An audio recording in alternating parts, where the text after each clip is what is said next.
Let's say you have a steering committee presentation or a status report that you need to produce, and you want to present the project schedule in the form of a Gantt chart.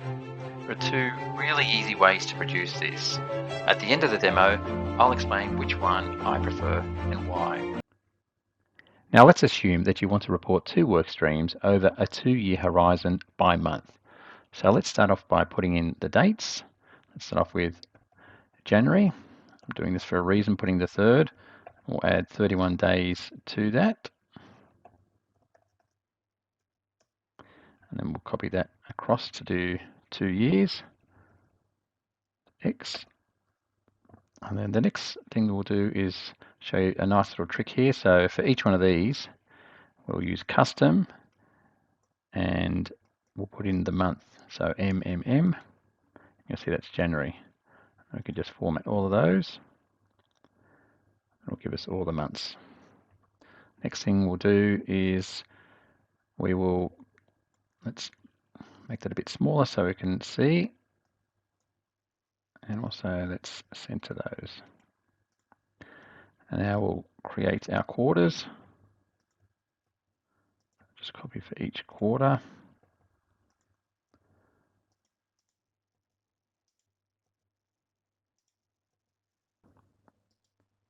Next up, we'll add the quarters. Quarter 1, 2, quarter 4, quarter 1, quarter 2, quarter 3, quarter 4. And then we'll add the years. So that's 21, 2, and then let's just format the colors.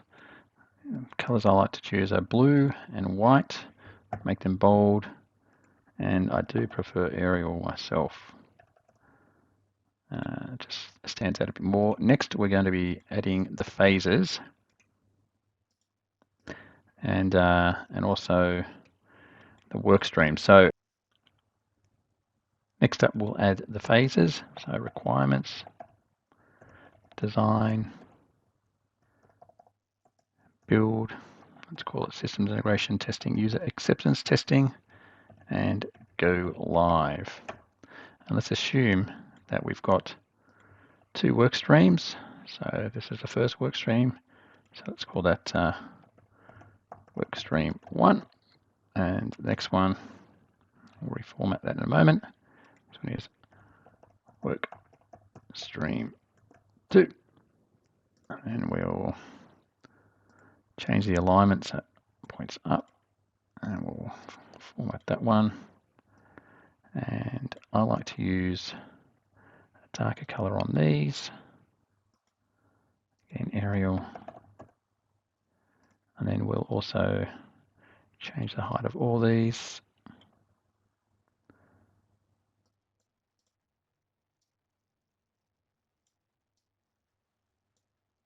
That's better. And then let's format this.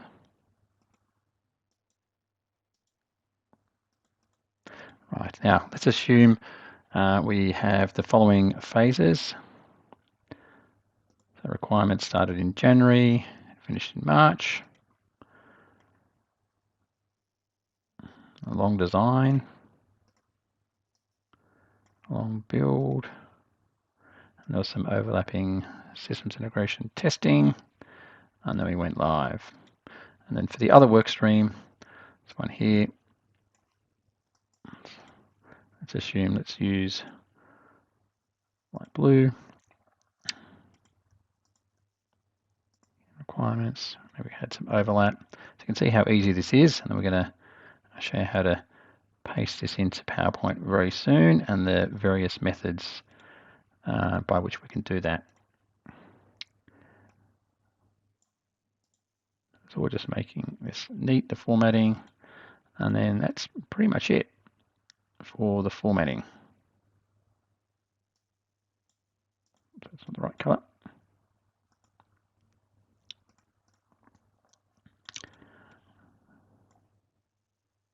Right, now we're ready to copy this across to PowerPoint.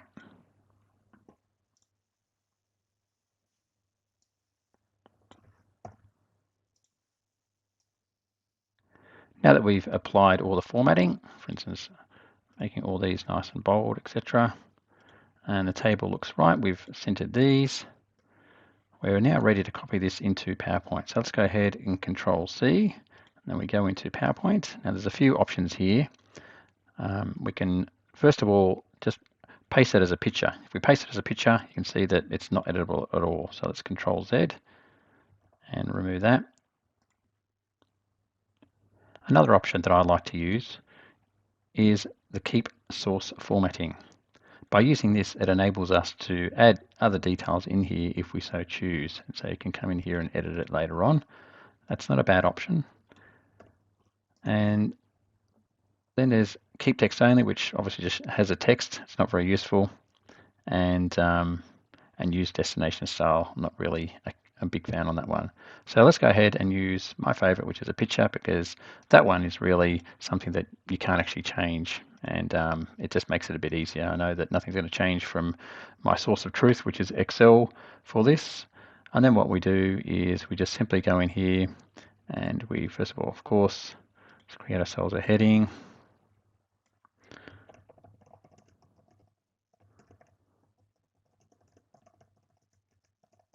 And I like to use Arial Bold because it gives it a nice effect. Increase the size, and then of course let's add a line to say that this is where we're up to today. To format that, make it a little bit bigger. I like to have green, it's a bit more positive. Increase the thickness, and then just put some text under that.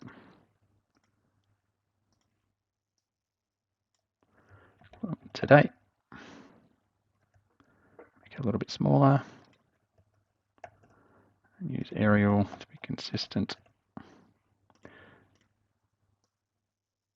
There you have it. Just like plain Arial for that one. And there you have it. There's today. Status report Gantt chart, copied in nice and easily. So that's one method.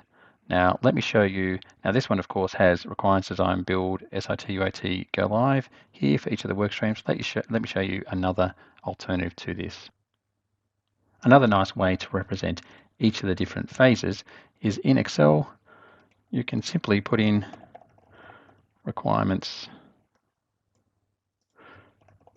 design, build. If we put it in here, it just makes it a little bit easier to read. And this is going to be live. Apply the same. And then we'll remove the other column in a moment.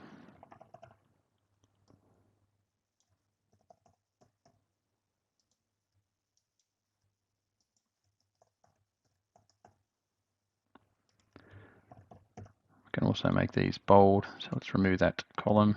You can see how it's much easier to read where we're up to, what's happening with each of the phases. In fact, you can just click each one of these and I'll apply. Whoops, I haven't merged these. So let me go back and merge these.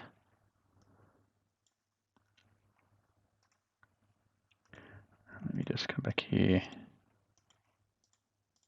click on each one there, and then apply that. And then if we copy this one over, you'll see the effect in just a moment. We can just simply remove that, paste picture, and expand that a little bit. And we send this one to the back so we can make that line of today just a little bit easier to read. There you have it. There's one more option I want to show you, and you can tell me which one you prefer, and I'll tell you exactly why I like the other options. The other approach I'll show you is, rather than using Excel, is actually create the table within PowerPoint itself. So you can do this, for example. Now, the reason I'm not a big fan of this one is because it is a bit fiddly. Because of course, you've got to add your phases, and we had work streams down along here. We could merge those. If we just wanted to merge, let's say all these ones here, we can merge, let's say work stream 1. And we'd have to format that, and it just doesn't look nice. January, February, March, April. Yes, you can change colors, etc. Whichever one you prefer. But as you can see, the formatting is a lot more fiddly. Again, you can, if you wanted to, you could merge these, and you could call them requirements. I'm not going to do this because, as you can see, it's quite a frustrating way, and I prefer to keep the source in Excel, update that regularly, and then put that into my status reports. There you go, and there you have it. So there's the two different options in Excel or PowerPoint, and I prefer using Excel over PowerPoint directly. Much easier on a weekly basis in particular if you have to report. You can do this rather than on a monthly basis. You can report on a fortnightly or even weekly basis quite easily just by adding 7 to each of the weeks, and then you can have Excel automate those dates for you. So that's all for today. I hope you enjoyed it, and I hope you extracted some value out of it. Please add into the comments if you prefer Excel or PowerPoint. Just type Excel or PowerPoint. And also let me know what other videos you'd like to see on project management. It could be on anything. It could be on stress, it could be on tools, it could be on steering committees. Please let me know, and I'll be sure to look into it. Thank you. See you next time.